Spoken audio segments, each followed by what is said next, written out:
ద్రౌపది స్వయంవరం తర్వాత పాండవులు ద్రౌపదిని తీసుకుని తమ నివాసానికి చేరుకున్నారు. అక్కడ వారు తమ తల్లి కుంతీకి పిలిచారు. అమ్మా, మేము ఒక గొప్ప వస్తువు తెచ్చాము అని చెప్పారు. కానీ కుంతి చూడకుండా అన్నది, మీరు తీసుకువచ్చింది అందరూ పంచుకోండి. ఆ మాటలు విన్న వెంటనే పాండవులు ఆశ్చర్యపోయారు. ద్రౌపది కూడా అయోమయంలో పడింది.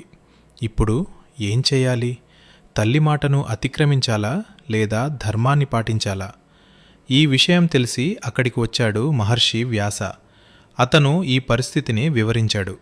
వ్యాసుడు చెప్పాడు, ఇది యాదృచ్ఛికం కాదు, ఇది విధి నిర్ణయం. అతను ద్రౌపది పూర్వజన్మ కథను వివరించాడు. పూర్వజన్మలో ద్రౌపది ఒక స్త్రీగా మహాదేవుడిని ప్రార్థించింది. అతడే శివ. ఆమె కోరింది, నాకు ఒక గొప్ప భర్త కావాలి. ఆమె 5 సార్లు అదే కోరికను చెప్పింది. దాంతో శివుడు వరమిచ్చాడు, నీకు 5గురు గొప్ప భర్తలు లభిస్తారు. అలా ఈ జన్మలో ఆ వరం నిజమైంది. ఇంకా ఒక కారణం, ప్రతి పాండవుడు వేర్వేరు గుణాలను కలిగి ఉన్నాడు. యుధిష్ఠిర ధర్మం, భీమ బలం, అర్జున యుద్ధ నైపుణ్యం, నకుల సౌందర్యం, సహదేవ జ్ఞానం.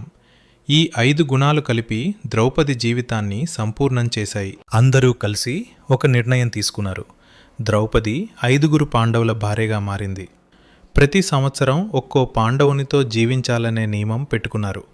ఇది సాధారణ వివాహం కాదు, ఇది విధి, ఇది ధర్మం. ఇది మహాభారతంలో ఒక ముఖ్యమైన మలుపు.